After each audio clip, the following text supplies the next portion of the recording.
Hello everyone, this is Sapna Singh and welcome to the channel Do Educate. आज हम बात करने वाले हैं द्विघात समीकरण के बारे में। ठीक है, तो द्विघात समीकरण जैसे कि आप क्वाड्रेटिक इक्वेशन के नाम से भी जानते हैं, तो बेसिकली होता क्या है द्विघात समीकरण में। आप देखो इस चीज़ को, द्विघात कोई ऐसी इक्वेशन जिसमें कि घात कितनी हो, दो हो, मतलब घात दो, मतलब जो पावर है द्वि हो गया। यहाँ पे आप देखो द्वि हो गया और घात हो गया, मतलब किसी चीज जो जिसके पावर दो हो। तो ऐसी अगर कोई इक्वेशन बनती है, ऐसा कोई समीकरण आपके पास आता है, तो उसको हम क्या बोलेंगे? द्विघात समीकरण बोलेंगे। तो बेसिकली क्या करने वाले हैं आज हम, आपको समझ में आ गया होगा कि आरआरबी ग्रुप डी का ये लेक्चर है और इसमें हम द्विघात समीकरण से रिलेटेड जैसे भी क्वेश्चन पूछे जाते हैं या प्रीवियस ईयर में कुछ जो अगर पूछा गया है वो सारी चीज़ें आज हम देखने वाले हैं। तो ठीक है, द्विघात समीकरण के बारे में पता चल गया कि कुछ पावर 2 में कुछ ऐसा आता है, तो इसका जो फॉर्मेशन होता है वो किस तरीके से होता है। जो इक्वेशन होती है वो होती है ax² plus bx plus c is equal to 0 के फॉर्म में ये इक्वेशन होती है। किस फॉर्म में होती है? ax² plus bx plus c is equal to 0 के फॉर्म में इक्वेशन होती है। ये जनरल इक्वेशन है क्वाड्रेटिक इक्वेशन का। तो यहाँ पे a b c क्या है? a b c ये सारे क्या है? कांस्टेंट है, कांस्टेंट वैल्यूज हैं, नंबर्स हैं। ठीक, इनकी वैल्यू चेंज नहीं होगी, इनकी वैल्यू कोई ना कोई नंबर होगी। ठीक है, और जो x है, x जो है वो क्या है? अननोन है। x जो है वो अननोन है। x जब आप निकालोगे तो उसकी वैल्यू क्या होगी? आप कोई ना कोई वैल्यू आएगी, कुछ ना कुछ वैल्यू आएगी, और यहाँ पे x क्या होगा? अननोन होगा। फॉर एग्जाम्पल अगर इक्वेशन हम देखें, कोई भी इक्वेशन, जैसे कि आप यहाँ पे देख सकते हो, ये एक इक्वेशन आप देखो, 2x² minus 5x, 2x² minus 5x plus 3 is equal to 0। ये क्या है? ये एक क्वाड्रेटिक इक्वेशन है। क्वाड्रेटिक इक्वेशन में यहाँ पे एक चीज़ आप ध्यान रखना कि a की वैल्यू कभी भी 0 नहीं होगी।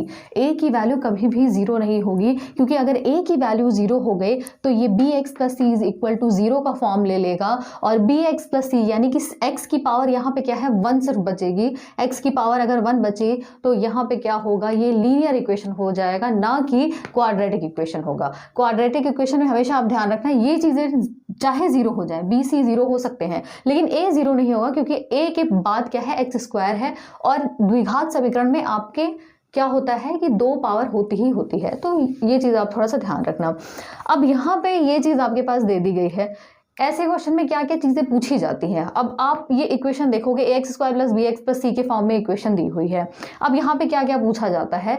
दो यहाँ पे पावर है, मैक्सिमम पावर है 2, द्विघात समीकरण है, तो इसके मूल कितने होंगे? मूल भी इसके 2 होंगे। मूल मतलब होता है रूट्स, है ना। मूल क्या होता है? रूट्स होते हैं।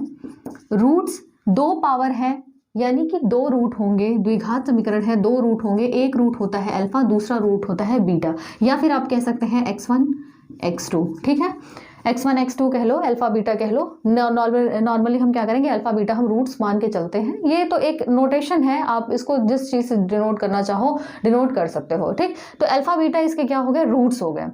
तो होता क्या है यहाँ पे, अगर आप कंपेयर करो, चलो रूट्स की बात अभी छोड़ देते हैं, अभी यहाँ पे क्या करेंगे? मेथड देखेंगे कि आप रूट्स निकालते कैसे हो। ठीक है, रूट्स कैसे निकालते हो? तो यहाँ पे क्या करोगे? 2 तरीके हैं। फर्स्ट मेथड देखा जाए तो आपको करना क्या है? जो पहला टर्म है ये 2x² और लास्ट में जो है, मतलब a वाली टर्म जो है और c वाली टर्म है, दोनों को आप क्या करोगे? गुणा कर दोगे, ये और ये। तो ये क्या हो जाएगा? यहाँ पे 3 दूना 6x² हो जाएगा। साइन का ध्यान रखना है, साइन का ध्यान रखना है, प्लस 2x² इंटू प्लस 3 यानी कि प्लस 6x²। अब प्लस 6x² है। अब यहाँ पे 2 चीजें ये डिनोट कर रही हैं कि आपको 6x² को ऐसे तोड़ना है कि गुणा करने पर 6x² आए और जोड़ने पर माइनस 5x आ जाए। ठीक है, गुणा करने पर प्लस 6x² आ जाए, जोड़ने पर माइनस 5x आना चाहिए, ये वाली वैल्यू आनी चाहिए। तो क्या करें? 3x हो गया, 2x हो गया। अगर साइन आप दोनों तरफ माइनस कर दो तो क्या होगा? यहाँ पे -3x इंटू -2x प्लस का 6x² हो जाएगा। जब जोड़ोगे -3x -2x क्या आएगा, -5x। बात हमारी बन गई, यही चीज़ आपको करनी थी। अब ये क्या करोगे, आपको उतारना है -2x², -5x की जगह क्या लिख सकते हो, -3x -2x, फिर प्लस का 3 इज इक्वल टू 0। ठीक है, -5x को हमने ब्रेक करके -3x -2x लिख दिया। जो ब्रेक करोगे वही चीज़ यहाँ पे लिख दोगे। अब यहाँ पे आप क्या करोगे, कॉमन लो।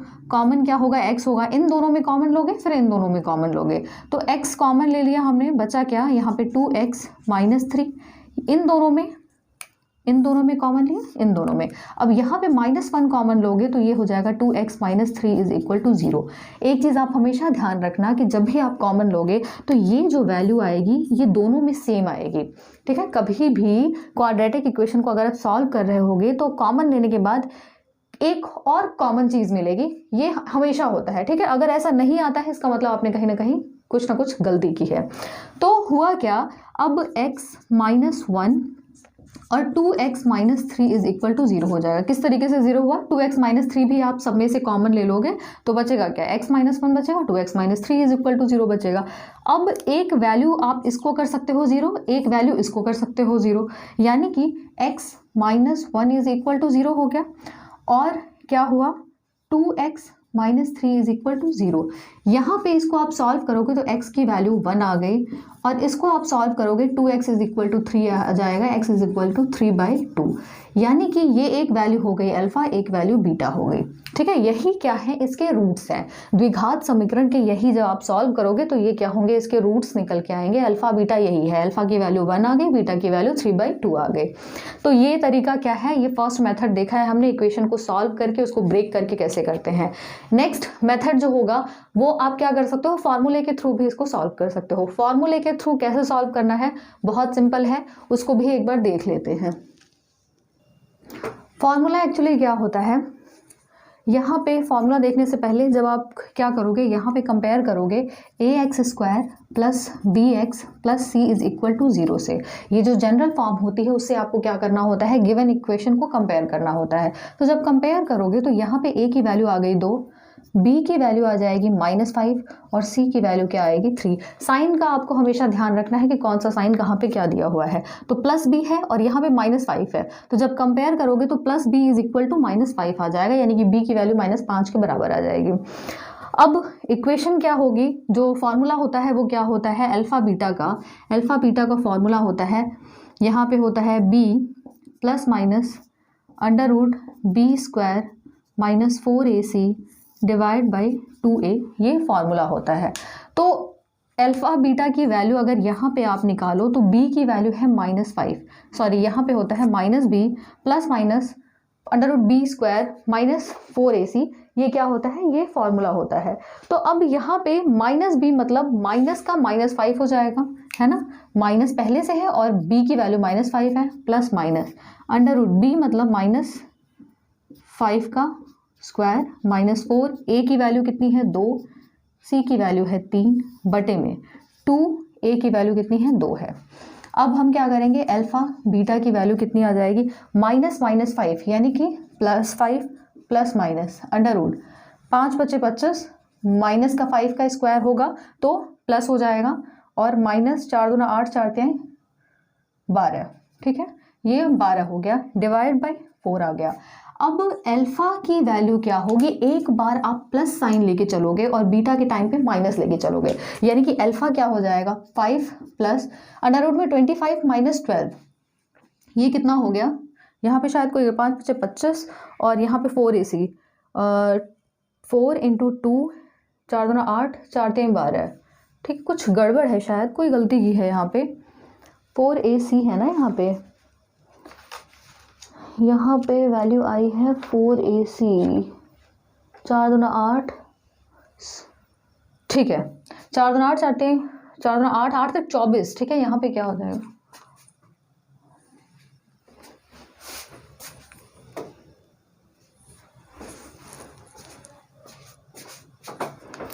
अब यहाँ पे क्या हो जाएगा, अल्फा बीटा की वैल्यू इंटू नहीं है, सॉरी, अल्फा को बीटा की वैल्यू क्या हो जाएगी 5 प्लस माइनस अंडर रूट में बी स्क्वायर मतलब -5 का स्क्वायर यानी कि ये 25 हो जाएगा प्लस का, -4 दूना 8 और 8 त्रिक 24 और बटे में कितना है ये 4 हो जाएगा। तो अल्फा की वैल्यू क्या होगी, एक बार आप प्लस साइन लेके चलोगे, दूसरी बार आप माइनस साइन लेके चलोगे, यानी अल्फा के टाइम आप क्या करो प्लस साइन ले लो, प्लस ये क्या हो जाएगा 25 - 24 यानी कि यहाँ पे 1 बटे में 4 और बीटा की जो वैल्यू होगी वो हो जाएगी 5, दूसरी बार में आप माइनस साइन ले लो तो अंडर रूट में 1 डिवाइड बाई 4। अल्फा की वैल्यू क्या हो गई अंडर रूट में 1 यानी कि 1 यानी 5 और 1 6 बटे में 4 और बीटा की वैल्यू हो जाएगी 5 - 1 यानी कि 4 बटे में 4। यहाँ पे काट दो, 2 तिहाई 6, 2 दूना 4 और 4 कितनी बार में जाएगा, एक बार में। अल्फा की वैल्यू आ गई आपके पास 3 और बीटा की वैल्यू आ गई आपके पास 1, है ना। 3/2 क्या है 3/2। आप पहले इक्वेशन से अगर जो पहला मेथड था उसके अगर मैच कराओगे तो आपके पास सेम वैल्यू आएगी। अल्फा की वैल्यू ये आ गई, बीटा की वैल्यू यहाँ पे भी 1 आई है, ठीक। तो इस चीज़ का आपको ध्यान रखना है। डिफरेंस क्या है, डिफरेंस इतना है कि अगर आप कभी फैक्टर ना कर पाओ, जो हमने फर्स्ट प्रोसेस देखा था, फर्स्ट मेथड देखा था, अगर कभी आपको ब्रेक करने में प्रॉब्लम हो तो आप क्या करो, सीधे सीधे ये मेथड लगा लो। ये फॉर्मूला लगाने के बाद क्या होगा, डेसिमल में भी आप बड़े आराम से निकाल पाओगे। वहाँ पे क्या होगा, दशमलव में निकालना बहुत डिफिकल्ट है, ठीक है। डिफिकल्ट या आप ये लगा लो कि निकाला नहीं जा सकता क्योंकि बहुत ही फालतू में टाइम कंज्यूमिंग होगा, इतना कौन किसके पास टाइम है। तो आप क्या करोगे कि इस मेथड से अप्लाई कर लो तो क्या होगा, बड़े आराम से इस चीज़ को निकाल ले जाओगे, ठीक। तो अब क्या करेंगे, अब कुछ एक पॉइंट देख लेते हैं। पॉइंट क्या है, ये तो हमने क्या निकाला, ए बी सी की वैल्यू निकाल के ये दे दी और अल्फा बीटा की वैल्यू निकाल ली। अब जो अल्फा बीटा इसके रूट्स हैं, रूट्स में रिलेशन होता है कुछ, जैसे कि पहला रूट है, दूसरा रूट है। अगर हम बात करें कि अल्फा प्लस बीटा रूट का समेशन क्या होता है, अल्फा प्लस बीटा बहुत मोस्ट इंपॉर्टेंट फॉर्मूला, दोनों का जो समेशन होता है वो होता है -b/a के बराबर होता है। किसके बराबर होता है, -b/a के बराबर होता है, मोस्ट इंपॉर्टेंट फॉर्मूला। अगर दोनों का गुणा कर दे, अल्फा इंटू बीटा कर दे, अल्फा इंटू बीटा, तो ये वैल्यू होती है c/a के बराबर। ये भी बहुत ही इंपॉर्टेंट फॉर्मूला है, डायरेक्ट एग्जाम में क्वेश्चन पूछे जाते हैं।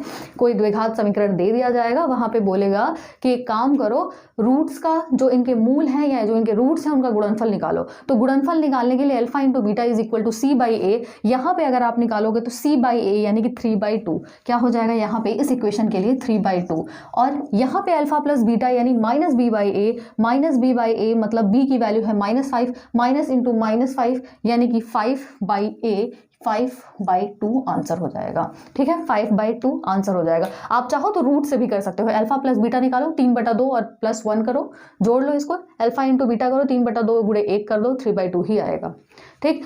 तो ये फॉर्मूला जो है बहुत इंपॉर्टेंट है, ये जो मैंने बताया है फॉर्मूला ये इंपॉर्टेंट है, इस चीज़ को हमेशा ध्यान में रखना। चलिए एक क्वेश्चन देखते हैं जो कि आरआरबी ग्रुप डी में पूछा गया क्वेश्चन है।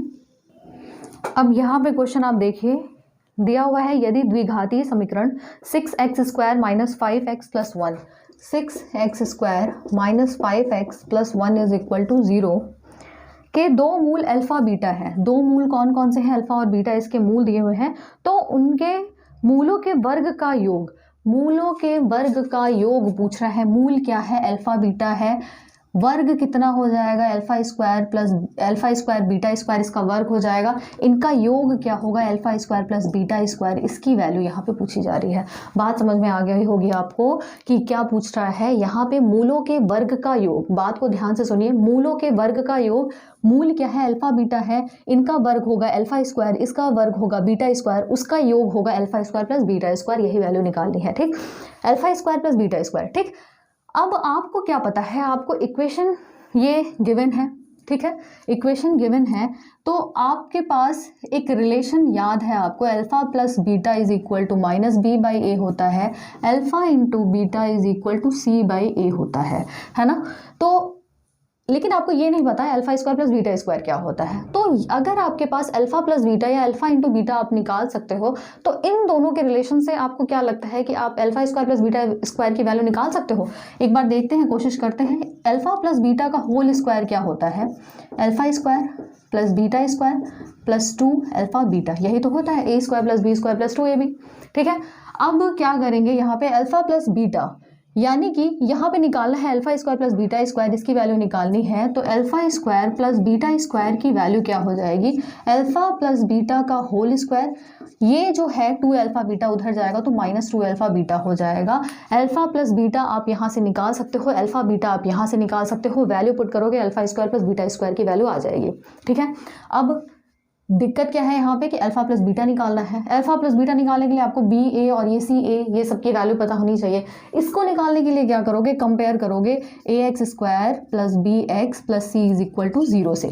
इस इक्वेशन को जब इससे कंपेयर करोगे you will get A is equal to 6, B is equal to -5 और सी की वैल्यू कितनी आएगी 1। तो alpha plus beta minus B by A, minus का -5 बाई ए की वैल्यू 6, यानी कि 5/6। अल्फा इंटू बीटा यानी सी बाई ए, सी की वैल्यू 1, इसकी वैल्यू कितनी हो गई, ए की वैल्यू 6, 1/6। अब वैल्यू उठा के रख दो, वैल्यू उठा के रखो यहाँ पे अल्फा प्लस बीटा यानी कि 5/6 का स्क्वायर -2, अल्फा इंटू बीटा की वैल्यू 1/6, 1/6 कितना हुआ, 5 × 25 और ये 6 × 36 -2/6। अब हमने क्या किया यहाँ पे 36 क्या किया, एलसीएम ले लिया, 36 एलसीएम लिया, यहाँ 25 हो गया, माइनस कितनी बार में जाएगा, ये 12 आ गया, यानी कि 13/36 इसका क्या हो गया, आंसर हो गया।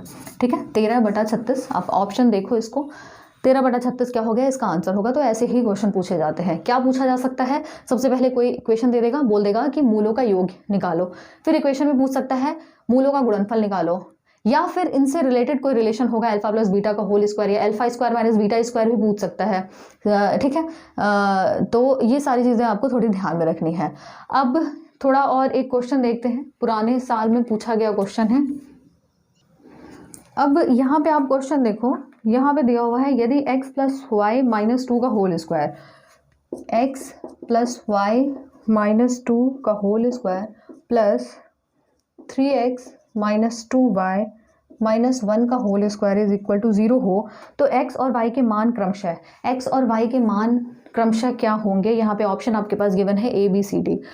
तो देखिए, आपको ऐसे क्वेश्चन अगर कभी मिलते हैं तो आपके पास दो तरीके हैं। पहला ये तरीका है कि आप इस इक्वेशन को सॉल्व करो। इक्वेशन का सॉल्व करने का मतलब ये है कि कोई भी फार्मूला अप्लाई करो, जैसे यहाँ पे a प्लस बी प्लस सी का होल स्क्वायर अप्लाई कर सकते हो।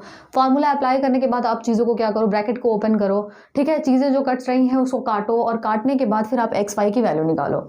नॉर्मली क्या होगा, इसमें आप फंसते जाओगे, लेंदी प्रोसेस होगा, टाइम कंज्यूम होगा और कहीं पे भी प्लस माइनस की अगर आप गलती करोगे तो आपका आंसर कभी निकल नहीं पाएगा। तो आपको क्या करना है, ऐसे ही क्वेश्चन में हमेशा बाय ऑप्शन चूज करना है। ठीक है, बाय ऑप्शन आप जाओगे तो अगर यहाँ पे पूछ रहा है एक्स और वाई के मान क्रमशः, यानी कि चारों ऑप्शन में से कोई एक ऑप्शन तो सही होगा, ये होगा, और जो ऑप्शन सही होगा वही एक्स और वाई के मान होंगे। तो हम क्या करेंगे, इसमें ऑप्शन वाइज चलेंगे। मान लेते हैं कि पहला ऑप्शन 1,1 सही है इसका, यानी कि x की वैल्यू क्या हो गई, 1 हो गई, y की वैल्यू क्या हो गई, 1 हो गई। ठीक है, x ये क्या है, ये x है और ये y है, तो x 1 है, y 1 है। अब क्या करोगे आप, लेफ्ट हैंड साइड है, ये राइट हैंड साइड में 0 दिया हुआ है, लेफ्ट हैंड साइड में आप एक्स वाई की वैल्यू रखोगे, अगर राइट हैंड साइड के बराबर आ जाता है इसका मतलब यही इसका करेक्ट आंसर होगा। ठीक है, तो चेक करते हैं। ज़रूरी नहीं, हमें पता नहीं है कि यही ऑप्शन सही है या गलत है, लेकिन हमें चेक तो करना ही है। तो चलिए चेक करते हैं इसको। x की वैल्यू 1 रखते हैं, y की वैल्यू 1 रखते हैं, तो लेफ्ट हैंड साइड अगर लेके चले हम, 1 + 1 - 2 का होल स्क्वायर प्लस 3 × 1 - 2 × y की वैल्यू 1 - 1 का होल स्क्वायर, ये हो गया 2 - 2 का स्क्वायर प्लस 3 - 2 - 1 का स्क्वायर, 2 - 2 0 का स्क्वायर प्लस 3 - 3 स्क्वायर, 0 का स्क्वायर प्लस 0 का स्क्वायर, यानी 0 + 0 is equal to 0 is equal to right hand side. आप देख सकते हो लेफ्ट हैंड साइड की वैल्यू राइट हैंड साइड के बराबर हो गई, इसका मतलब यही इसका करेक्ट आंसर है। ठीक है, ये ज़रूरी नहीं है कि ये 0 ही हो सकता है यहाँ पे 2 हो सकता है यहाँ -2 हो सकता है यहाँ पे 10 हो, लेकिन इक्वेशन अगर सेटिस्फाइड हो जाएगी, लेफ्ट हैंड साइड की वैल्यू राइट हैंड साइड के बराबर हो जाएगी, इसका मतलब वही उसका करेक्ट आंसर है। यहाँ पे पहला ऑप्शन ही मैच कर गया, ये बहुत अच्छी चीज़ है कि इससे टाइम सेव हो जाएगा। ठीक है, लेकिन अगर ये नहीं होता तो हम नेक्स्ट ऑप्शन देखते हैं, जैसे कि बी अगर ऑप्शन देखना होता तो बी ऑप्शन में क्या है, x की वैल्यू 1 है और y की वैल्यू क्या है -1 है, तो वो पुट करके हम उसको चेक करते। तो ऐसे क्वेश्चन में आप ध्यान रखना कि बाय ऑप्शन आप एक बार ज़रूर चेक करना, ठीक है। तो आज के लिए फ़िलहाल बस इतना ही, और लगे रहिए और चैनल के साथ जुड़े रहिए, क्योंकि आरआरबी ग्रुप डी से रिलेटेड काफ़ी लेक्चर्स मैं इस पर कॉन्टिन्यूसली अपलोड करती जा रही हूँ, और कोशिश करूँगी कि रीजनिंग की क्लासेस भी जो होंगी, जो इंपॉर्टेंट चीज़ें हैं वो सारी चीज़ें मैं यहाँ पे अपलोड करूँगी, ठीक है। तो थैंक यू फॉर वॉचिंग, जल्दी मिलते हैं नेक्स्ट क्लास में।